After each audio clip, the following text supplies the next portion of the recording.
going to be? It's going to eventually unify the South. And what city? Home of Jackson. Yeah, Nashville. The Nashville Convention. They all backed down. Calhoun was humiliated, but he would spend the rest of his life trying to find that issue to defend slavery. But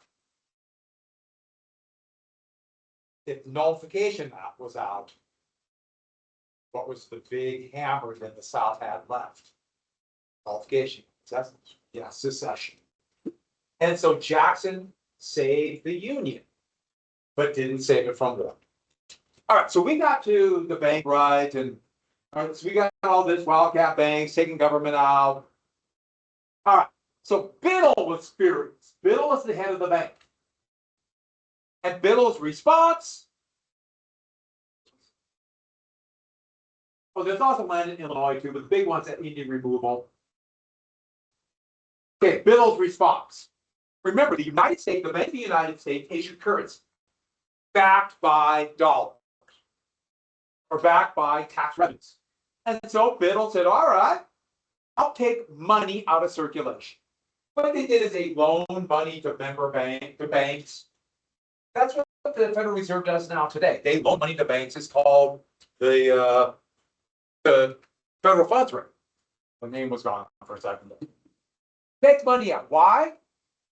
He wanted to show how important the bank was. If you pull money out of circulation, make it harder for banks to get money, they can't loan money. So he was hoping to create deflation, basically trying to deflate the economy to drop prices and therefore show how important the bank is. Need the bank now? He was going to show how Jackson was wrong. But ironically, he also showed Jackson was completely right. Jackson always said that the bank would use their power to manipulate the money supply for their own financial gain. And he was right. Now, I'm not saying people made the right decisions, Jackson especially, but his instincts appear to be right here. The problem was this might create a panic. So we already have the issue of a land bubble. And then with the financial situation here, it's a little bit, well, we see some times like this in history. And this is all brand new. Don't forget, this whole capitalistic financial system is new. And so here is the bank, and this is a pro-Jackson cartoon. Here's Jackson looking in. And here's Henry Clay. That's Daniel Webster. And they're trying to find something to cure the bank, because the bank is puking up dollar coins. Oh, man. The cartoons then were pretty gruesome and weird. I'm not sure exactly what it means, but I know you want to see this cartoon again. Right? I know you want to see that creepy one again. Yeah, yeah. All right, so. And that leads us to what Jackson was thinking. So this fight is going on. What was his economic policy? Now, when I put economics R, I mean macro, which is the government policy, but also inside the market, inside your workplace. So this, I'm using economics here as a plural noun, and economics are democracy. All the economics, how you're paid, what your money is worth, will you find a place to live, how much land costs, will there be monopolies or no monopolies, what is the value of money, what will be the availability of credit. That's all democracy. You should have the right to decide your own fate, not be left up to somebody trying to make money off you, not to be left up to profit. Now, did he have a prescription? Not really. It was more of a general feeling that capitalism was creating inequalities that he was scared of, even though they really weren't sure exactly how it did it. And they desperately feared monopolies. Now remember, monopolies goes back years. The American Revolution, the biggest cause of the American Revolution was monopoly. The Tea Act.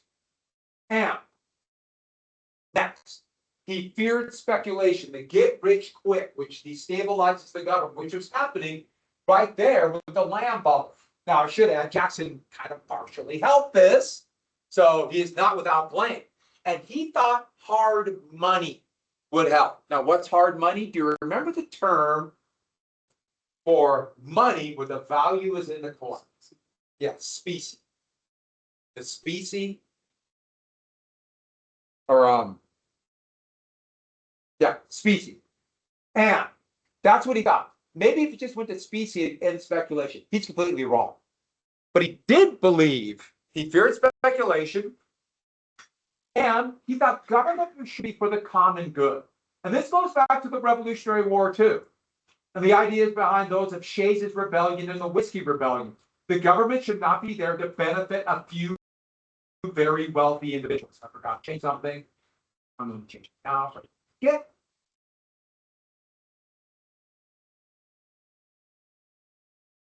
All right.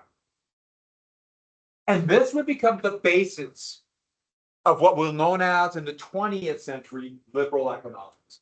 It would get that term from Franklin Roosevelt during the New Deal in 1933, liberal economics. But it's not really policy yet. It's more of a feeling. Monopolies, capitalism causes inequalities, monopolies bad, government should be for the common good, fear speculation, sure. But he didn't really have a program. And this is going to bounce all over the place. And therefore, those who were opposed to Jackson have the advantage. Laissez-faire economics, they have a program. Funnel money to the wealthy, government aid to the wealthy. And here's a cartoon that's pro-Jackson. And it's trying to show Jackson fighting the forces of wealth to defend the common man. Now, don't forget this is 1835 or the Bank War. So the reference is going to be kind of interesting. But here's in my middle. There's Clay and Daniel Webster, two of the most famous Whigs. And that's Martin Van Buren. There'll be a lot of political cartoons, even if they like Van Buren, but always in kind of scheming in the background. The Kinderhook Fox. And kind of a soldier, which represented the guy the frontier militia.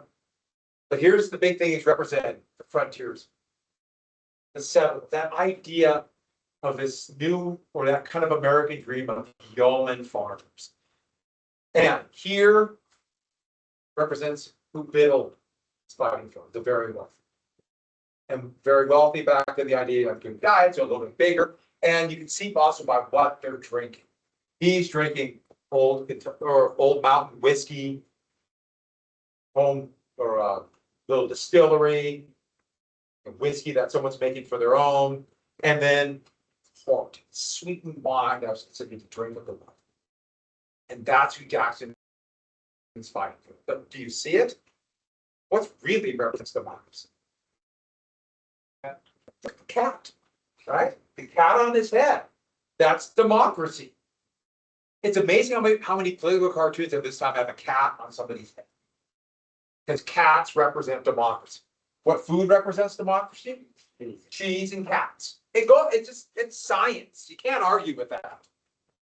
So, Jacksonian economics. Now, eventually there'll become a policy around this, because one of the problems that those who say, okay, we need some kind of control over capitalism is, okay, there's a lot of people who fear capitalism, but then that will lead to a lot of people saying, let's get rid of it and have socialism. Well, in 1836, an election year, Jackson, who hated the speculation, decided he's got to do something about it. Federal land was being sold from Indian removal, also Illinois, Wisconsin, etc. And what they said was federal land must be paid for with specie, and therefore that would stop the problem. There's hardly any specie gold coin in circulation. And if there's almost no specie in circulation, what's going to happen to the price of federal land overnight? It can only be paid for in specie. If there's hardly any specie, get way down, just down like a rock. And that will bring land prices down for everybody.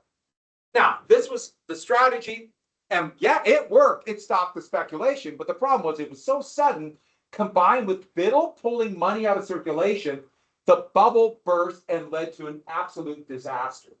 The issue was this was going on during the election, and the real panic would not hit for a while. It will lead to massive deflation. Prices begin to drop for land, but also other things that people were speculating in, like railroads or textiles.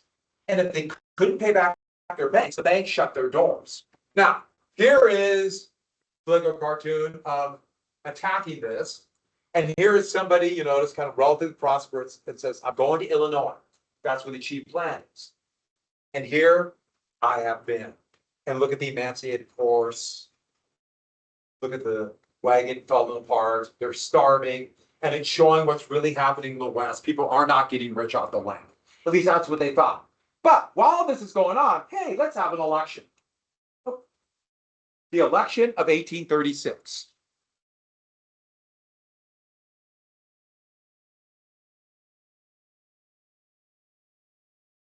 The election of 1836. Martin Van Buren, the vice president, would run as the Democrat.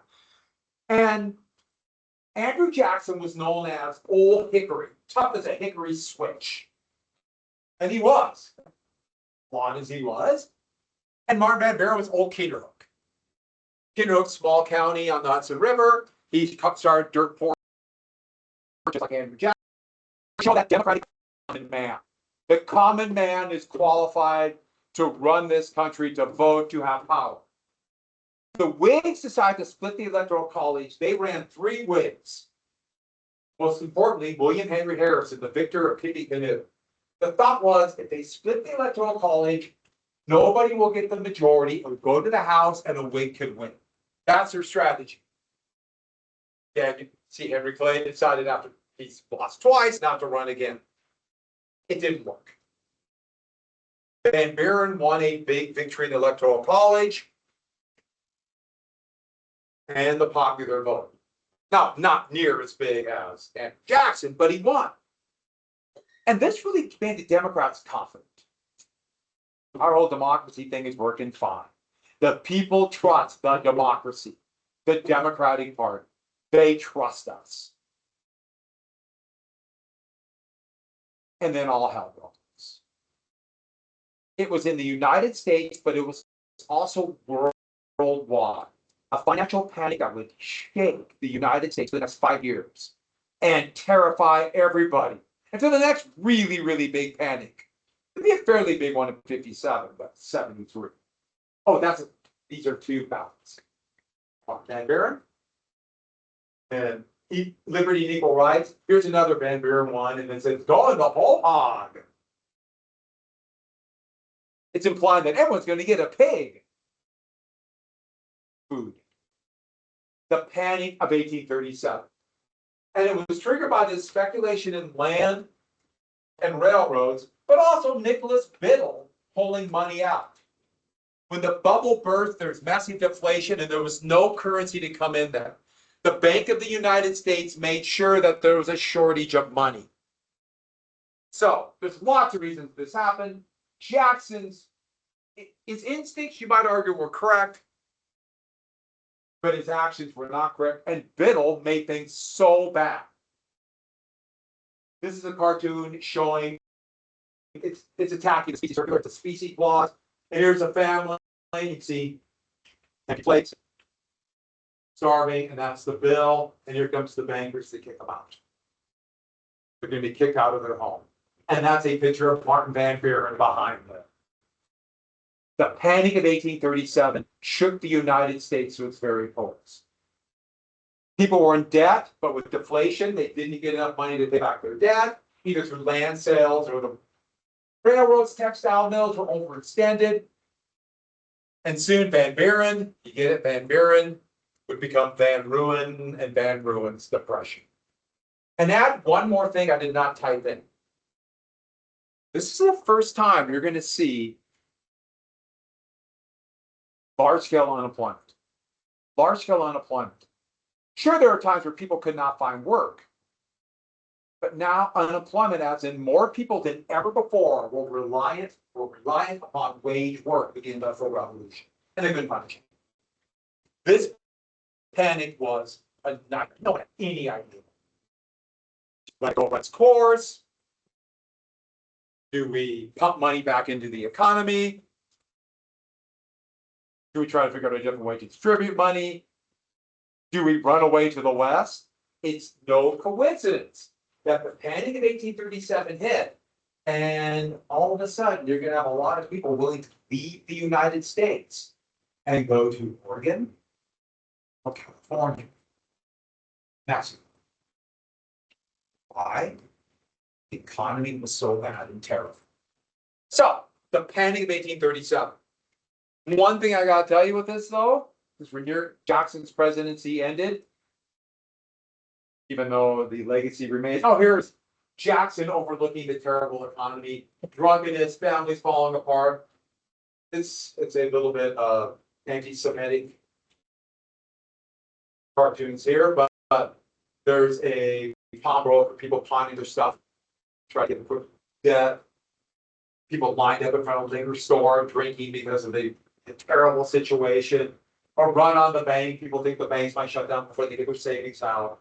So the whole economy falling apart, overlooked by Andrew Jackson. But here's what it really looks like. You know, it's a hot air balloon. Beginning in the 1830s, and for the next about 50 years, there are going to be hot air balloons all over the just kind of a hot air balloon, kind of randomly there. Sometimes going up and times are good, sometimes bad, just hot air balloons. It's just one of the phenomena of that era. And here's a cartoon blaming Jackson again. Remember I told you Jackson they drew as a jackass or a donkey, a mindless beast of burden, said one of the elites. Here he is stamping over the chicks, but the chicks are kind of like think about like the state banks and the state economy. And here's the Bank of the US rushing in to try to help. The Jackson's incompetence. Who's going to get the bank? The Kinderhook Fox, Martin Van Buren. And Democrats, there's so many of these. And Democrats will take this as, okay, you're going to call us a donkey, a mindless beast. But we'll take that and say that's a working man's animal. That's what working people use to survive. And they'll turn it around into a competent, where we represent working people and small farmers. And beginning in the 1840s, Democrats would start using donkeyisms. I will show you how Republicans would start using the elephant, and that will come right after the Civil War. And lots of stuff going on here. And stepping aside doing that. A little bit like Yankee Doodle. Yankee Doodle was an insult that the United States turned into a compliment. One story really quick I'll tell you about is Richard Lawrence. Last name for Andrew Jackson for a while. Old Hickory, which walked every day, take a walk every morning. And there was no guards for the president. People just assumed that nobody would shoot the president. I mean, why would anybody try to kill the president? Well, the first ever assassination attempt would happen against Richard Lawrence against Andrew Jackson. And the reason why is Richard Lawrence, who had been stalking the president, even came and knocked on the door of the White House to try to talk to the president. Yes, you could come knock on the door to talk to the president. And that would be the norm until James Garfield was assassinated in 1881 by a job seeker. So back to this. Richard Lawrence blamed Andrew Jackson. I think a very good reason. It's so obvious. Richard Lawrence was obviously supposed to be the next king of France. And because of Andrew Jackson, he could not become the king of France. So he blamed Andrew Jackson for not allowing him to become king of France. Makes perfect sense to me. Seems like a very stable guy, ready to move on with life. He had 2 pistols. Now, these are flintlock pistols. One shot, but piece of flint, hit the steel, go spark with the night powder, send the bullet out. Very accurate. I mean, maybe 15 bullets. Notoriously unreliable, but he had 2 pistols. And he started stalking Jackson and knew what time Jackson would take a walk outside the White House. And when he was coming back nearing the actual Bank of the United States, Richard Lawrence stepped out right here, pulled a revolver out, fired from no more than maybe 3 feet away. Like, boom, all of a sudden was there. And didn't even say a word, just fired. Pulled the trigger, click, nothing happened. Dropped the pistol, pulled out his other one where everyone's still just kind of shocked. Click, nothing happened. They went back and looked at the pistols afterwards, and there was nothing wrong with them. They should have fired. There's no reason they did not fire. But for whatever reason, they did not fire. Jackson recovered, pulled out his cane, threw the man down, and proceeded to nearly beat him to death. There's just bang, and just and pulled Jackson off, who's trying to kill him. And that was the first ever assassination attempt on the president. Richard Lawrence would go to trial, and he would be acquitted. The first person ever in a federal court acquitted for, and this is exactly what they said, acquitted because of insanity. So he used the insanity defense. I guess, I don't see it. What was he perfectly saying to me that Andrew Jackson was keeping him from becoming the king of France? So, years ago, a student of mine, when President Obama was still president, gave me a book of presidential assassins with Legos. So it's all Lego renditions with Legos of every presidential assassination. So what's the first one? Here's a little picture of, in Legos, of Richard Lawrence trying to assassinate him. It's kind of awesome. There's a misfire. The next one will be the first attempt on Abraham Lincoln's life. The second one would be the one to kill him. And it would end with attempts. There were 2 attempts on President Obama. 2 attempts. There were 3, they don't have 1.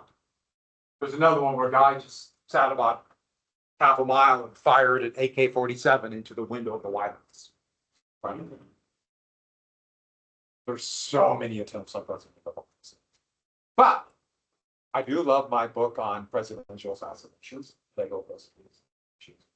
So we got to get very quickly to the 2 political parties. Because now we have a political structure again. Here we have Federalists and Republicans. Federalists fell apart. We had an arrogant feeling, but that hid all the problems. And the Republican Party imploded. And the people who said they were the true Republicans became the Democrats. And then those who hated democracy became the Whigs. The Democrats, there's always going to be more, but the Whigs would find ways to get votes. Once they figure it out, we're stuck with this democracy. So let's look at a few things. Capitalism or system? Which party, the Democrats or the Whigs, felt that capitalism was working for most people and therefore the system was sound, the system was fair? Which party thought the system was fair? It's the Whigs. The Democrats feared the system. The Whigs thought the system was fair. Okay, which one was more pro-immigration? Democrats or Whigs?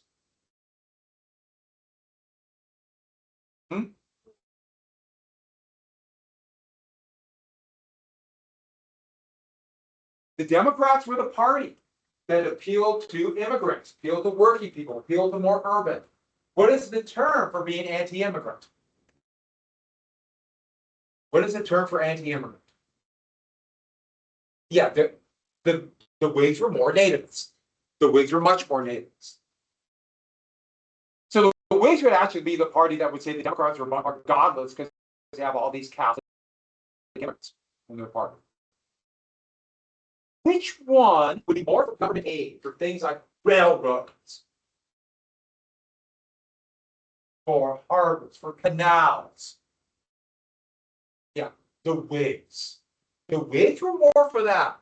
Now, Jackson and the Democrats thought the government should be for the public good, but they believed most government aid went to business and wealthy and therefore focused money on top for a concentration of wealth. They feared that. Which one, therefore, was more for democracy? That's an easy one. The Whigs fought the democracy so hard. Then eventually they kind of joined. How about slavery? This is what we call a trick. Okay, when I was in school, many years ago, remember sitting in my history class, junior year, it's Montana, it's pretty much dictated by the state, junior years of American history. Mr. Leckie, my teacher adored Mr. Leckie. Mr. Leckie told us that the Democrats were pro-slavery and the Whigs were anti. Sounds good to me. I still like him. Thought he was great. He was completely wrong. They both were divided right in half by slavery.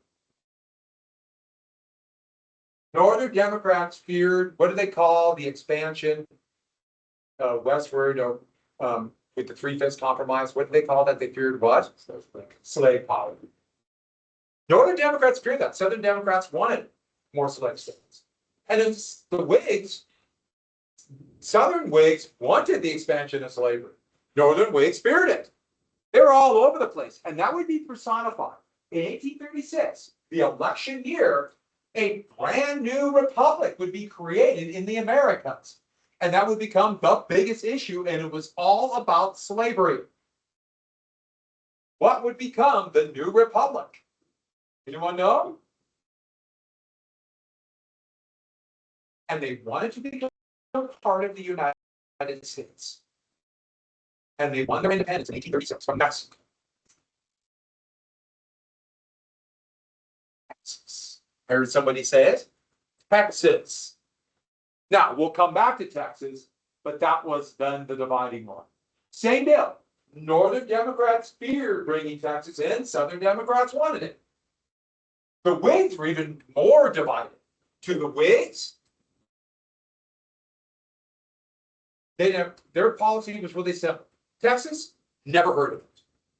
Never heard of Texas.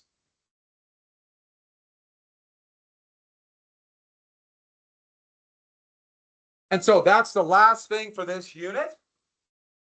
The last thing, everybody write down now, new unit.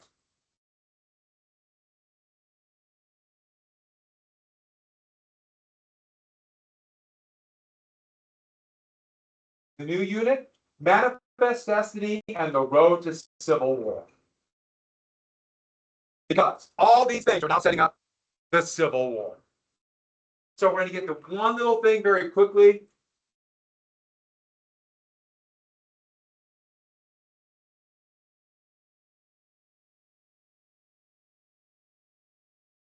Manifest destiny. So let's talk about manifest destiny. Manifest destiny and the road to civil war, the next unit. Let's take exceptionalism. A widening reach, everybody. So, manifest destiny. And that was the idea that the United States should become a continental country. So, while we have the Industrial Revolution and these political issues we've talked about, the new growing democracy was also this idea of expansion westward. Part of the reason the US did not have the revolutions in 1848. And this was a big element of nationalism. Now, manifest destiny, that desire to expand westward. Do you remember what nationalism is? It's intense love of your country. Do you remember why? What did citizens of the United States start to refer to themselves after the Battle of Tippecanoe and the War of 1812? Americans. This is our continent. And so nationalism is intense love of your country. Why? Because it's your country. If you did not know that, write that down again. Nationalism is intense love, pride in your country because it's your country. You love it because it is. So that is blind love of your country. Nationalism is a relatively new thing that came about in the 19th century, partially because of the French Revolution. But the United States had to kind of create it. Because what did it mean to be an American? When they're immigrants, people who lived here, they're conquering land in the Americas, what did it mean to be American? Now in Europe, you could say for nationalism, we speak German. So we're for German nationalism. Okay, there was in Deutsch. But there was no German. So what did German nationalists want? Their own. Italian nationalists wanted their own nationalism. The US had to kind of make it up. And this is a very nationalistic painting called Westward We Go. One of the more famous ones. So Lady Columbia was a nationalist figure of the United States. Sometimes you might see her hair called like Lady Liberty, but everyone just said that's Columbia. And she's moving westward. And look what she's bringing with her. So light and dark means a lot here. In the light, civilization. In the dark, the savage wilderness. Moving westward from the light of the east, where the United States is civilized, she's bringing civilization. You notice we have towns, boats, but railroads. But as you move west, stagecoach, wagons, it becomes less technologically advanced. And what is she carrying? What's this? Yeah, that's telegraph. That's telegraph line. And look at the darkness. You have animals uncivilized, and they have no choice but march of progress. And so this idea of manifest destiny was the idea that American civilization should be American civilization. And everybody wants to be American. Now, we're not 100% sure exactly what that means, but also another element is span trade. They want harbors, and write down China. They really want harbors on the Pacific, ports, for the rich China trade. Britain had figured out a way to exploit China. Does anyone know how Britain did this? What addictive drug did Britain use? Opium, yes. And then land. The American dream, which was kind of Jeffersonian and Jacksonian, to have that little piece of land. And that would still be the American dream up until the 20th century. Then it'd all be blown apart for the 30s. And then a different one. But also diffusion. Southern states wanted to spread slavery to defend slavery. Spread slavery to defend it. More slave states, more pro-slavery senators. And so you have this dual edge where you have the desire for both North and South to take this land, brutally take it, conquer it, for land for gentlemen, but also for plantations. And this is not part of the U.S., not a claim. That's Mexico. I wonder where this is going to go. The first people, last thing for today, first citizens of the United States that would come in large numbers right after Lewis and Clark would be the Mountain. And the Mountain were mostly traders, and they went and traded with various tribes for the product that everybody wanted. What was that product? Well, it was called the carriage trade. What hat were rich people in London and Britain wearing? Hat made out of what? Beaver. And you see that man right there in that log cabin? Those are beaver pelts. That's Joe Meeks, one of the more famous mountain men. They went west to trade. So, after the test, we'll pick this up. 11 multiple choice. 11 matching. Should be very basic. I can't imagine it'll take you more than 20 or 25 minutes. And we had an essay test last week. I'm a little bit annoyed that people did not come and take it or talk to me about it. That's my way of saying, if you haven't, you better do it now. Yes, you come in second, correctly. Yes.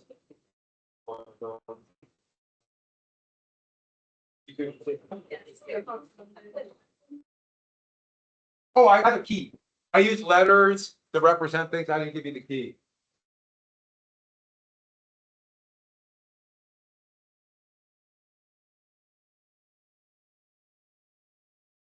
Oh, I got the sugar cookie latte.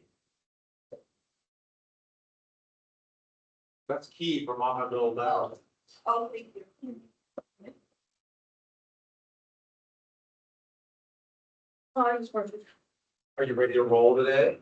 Oh, I didn't get a chance to grade your quiz. I was going to, then I didn't. What the heck? I just didn't do it. I didn't want to do it. That's Have I failed you incredibly miserably? valid. No, it's Monday. I totally get that. That just means that we should do like nothing. We gotta do a test tomorrow. Is it an actual test or is it a reading test? It's like a big quiz. Big quiz? It's a So big just 4 box questions? Yeah. Okay. There's like gonna be 10 or 11 multiple choice and like 11 matching.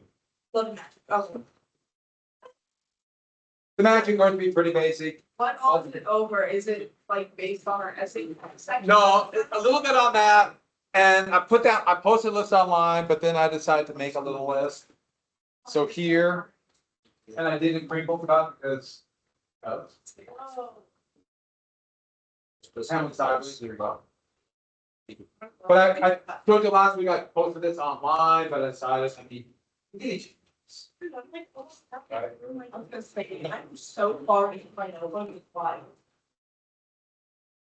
So it's very chilly. I get it. It's not a very good gift. No. Like, it's a big notebook too. Yeah, well, my son is only one. I thought that they bought because they were just not. No, my son. Jackson. You know Jackson. Absolutely. And then what I'm talking in the APUSH, they have pretty much. Start now.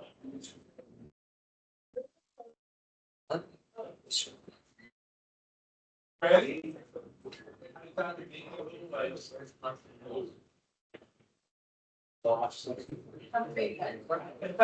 It was good. Wait, do we do breakfast? Can I look on that? Okay. Oh my God. Sounds different. Okay, so you're doing it well? Yo, I got a free lunch bar. Well, yes. It doesn't know, it's like. That must be my fun. Then I sent you thousands of information and I completely forgot to do that. I would cost. And then I do, because usually some bugs, it's not. I feel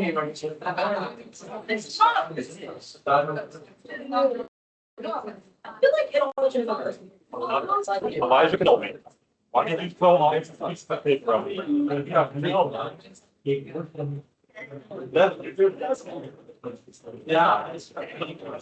Thank you. Well, thanks. Cars are like a purple hoodie. I was kind of wrong. 20+. I saw it off and I was like, how did you get that? Hey, I work there. Person is there. Hey, I was there all the time. Oh, I was not there. In the morning? No, I was there 7 to 12. In the morning? Yeah. You work there? Yeah. No, he was at Ross for like 5 hours. No, I actually just showed up like 2 hours. Honestly, it was like an hour. Yeah, we open earlier in the winter time. You know, during Christmas, I'm supposed to be opening at 3 in the morning. What? I don't know. I'm looking at like 11 questions, because I have a multiple choice and like 11 matching, I meant to say. I might take one of the multiple choice off, I'm not 100% sure. Yeah. So we meet. I will not be. For like 1 minute, go. Go. Go. I think it's going to offset. It is black. Yes. Bro, Roxy already just happened. You want deals, go somewhere else. They just started accepting that. Dude, you're practically gonna be getting stuff for free. It's gonna be like, oh, you want this $50? They're gonna be paying me for my. Yeah, well, I'm looking up to finish up for the test tomorrow. It's not like a test, but it's not really a quiz.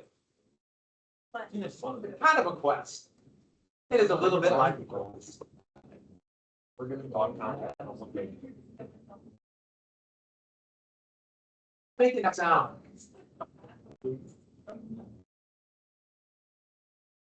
The cat here?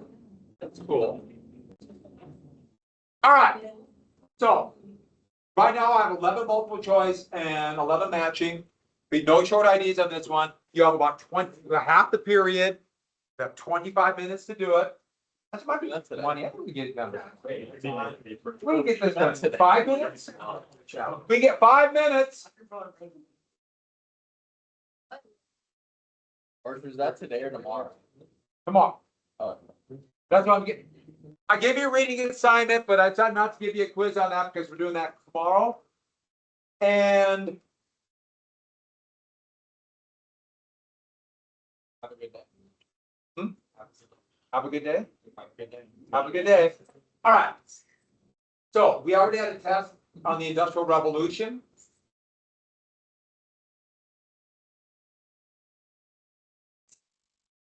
We already had a test on the Industrial Revolution. That was the essay test. There are still a couple of you who have done it and did not come in IT time.